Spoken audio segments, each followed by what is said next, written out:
नमस्कार, छत्तीसगढ़ एक्सप्रेस में आपका स्वागत है और मैं हूं आपके साथ वर्षा। बुलेटिन की शुरुआत करेंगे रायपुर से मिल रही इस वक्त की बड़ी खबर के साथ, जहां छत्तीसगढ़ बीजेपी से जुड़ी बड़ी खबर सामने आ रही है। बीजेपी ने 50 प्रत्याशियों के नाम तय किए हैं।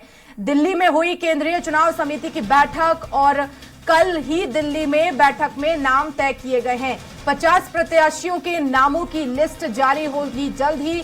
और आपको बता दें, बीजेपी के संभावित नाम, तो नारायणपुर से केदार कश्यप का नाम तय माना जा रहा है। 50 प्रत्याशियों के नामों की लिस्ट जल्द ही जारी होगी। कल आपको बता दें कि दिल्ली में केंद्रीय चुनाव समिति की बैठक थी और उसमें ये नाम तय किए गए हैं। ज्यादा जानकारी के लिए संवाददाता हेमंत शर्मा हमारे साथ फोन लाइन पर जुड़ गए हैं। हेमंत, 50 नामों पर सहमति बन गई है, लिस्ट जारी होगी जल्द ही।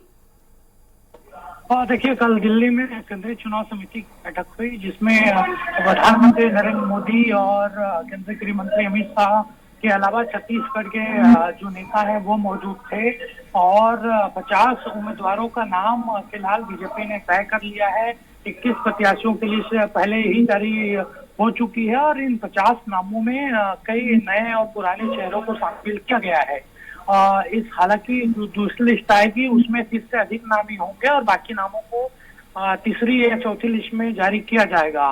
प्रमुख तौर पर देखा जाए तो जो नाम तय किए गए हैं उसमें कई चौंकाने वाले नामों के अलावा पुराने दिग्गजों को फिर से मैदान में उतारा जाएगा। राजनांदगांव से डॉक्टर रमन सिंह का नाम तय हुआ है। इसके अलावा जो कुरुद हैं, डॉक्टर अजीत सुंदाकर, माफ करेगा, वहाँ कुरुद सुंदाकर चुनाव लड़ेंगे। इसके अलावा भिलाई से जो पूर्व मंत्री हैं प्रेम प्रकाश पांडे, जिनको शिकस्त मिली थी ये 2018 के चुनाव में, उनको फिर से चेहरा बनाया जाएगा। इसके अलावा बिलासपुर से भी अमर अग्रवाल को एक बार फिर से मौका मिलेगा। ये तमाम जो लोग हैं जिन्हें 2018 के विधानसभा चुनाव में हार मिली थी, लेकिन उसके बावजूद इन नेताओं को वहां से मैदान में उतारा जा रहा है। नारायणपुर से केदार कश्यप, जिनको भी हार मिली थी 2018 में, उनको भी एक बार फिर से प्रत्याशी बनाया जा रहा है। तो कुल मिलाकर पुराने जो दिग्गज हैं उनको भी इसमें मौका दिया जा रहा है ताकि वो बेहतर तरीके से। बिल्कुल हेमंत, तो पुराने दिग्गजों पर भरोसा कायम है और 50 नामों पर सहमति भी बन गई है, लेकिन ऑफिशियल अनाउंसमेंट आकर बीजेपी की तरफ से कब होगी?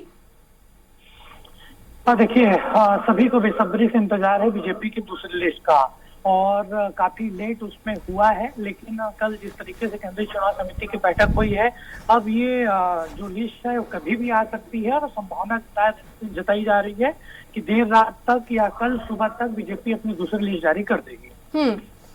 बिल्कुल, लेकिन हेमंत, क्या माना जाए, ABCD का जो फॉर्मूला था वो इस लिस्ट में हमें देखने को मिलेगा? क्योंकि पुराने दिग्गजों पर भी भरोसा जताया गया है। लंबे समय से जहां पर भारतीय जनता पार्टी स्थिति मजबूत है, उन्हें भी मैदान में उतारा गया है।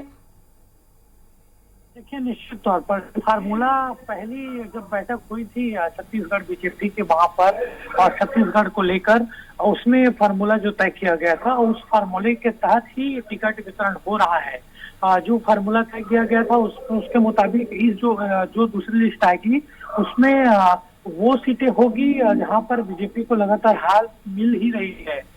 इसके अलावा पिछले 2018 के विधानसभा चुनाव में जहां पर हार मिली थी उस सीटों का नाम भी यहाँ पर फाइनल कर लिया गया है।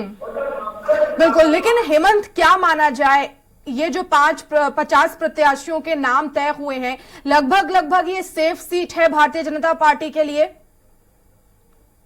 देखिए, सेफ सीट नहीं माना जाता है क्योंकि चुनौती इन सीटों पर काफी होगी और डिपेंड ये करेगा कि कांग्रेस से कौन प्रत्याशी वहां पर होता है।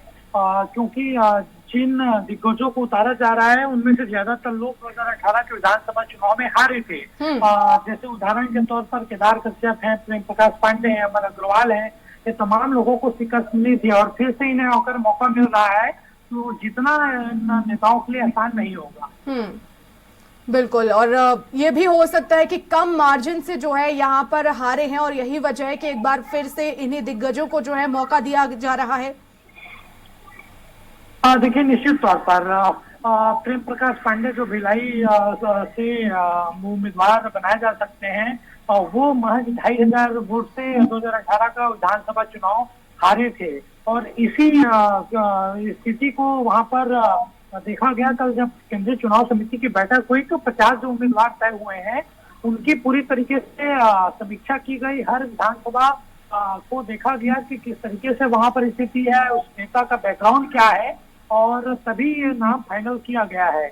इन दिग्गजों के अलावा कई चौंकाने वाले नाम इस लिस्ट में शामिल है। जैसे मैंने पहले ही बताया, रायपुर उत्तर से पुरंदर मिश्रा, जिनका दूर दूर तक कोई नाम नहीं था पैनल में, उनको उम्मीदवार बनाया जा सकता है। उनकी जो स्थिति है उसका आकलन वहां पर किया गया और उसी आधार पर उनको रायपुर उत्तर से उतारा जाता है। बिल्कुल। और दूसरी तरफ हेमंत, नामों को लेकर तो लगातार मंथन चल ही रहा है, जल्द दूसरी लिस्ट भी जारी हो जाएगी, लेकिन छत्तीसगढ़ की जनता को बेसब्री से इंतजार है कि आखिर बीजेपी की तरफ से मुख्यमंत्री का चेहरा कौन होगा, क्योंकि अभी तक ये साफ नहीं हो पाया है। तमाम दिग्गज आ रहे हैं, केंद्र से भी नेता आ रहे हैं और उनकी तरफ से भी ये बात नहीं कही जा रही है कि इसके चेहरे पर यहां चुनाव लड़ना है, लेकिन बस प्रधानमंत्री मोदी के चेहरे पर यहां जो है पार्टी कैंपेनिंग कर रही है, लेकिन मुख्यमंत्री का चेहरा आखिर कौन होगा यह अभी स्पष्ट नहीं है।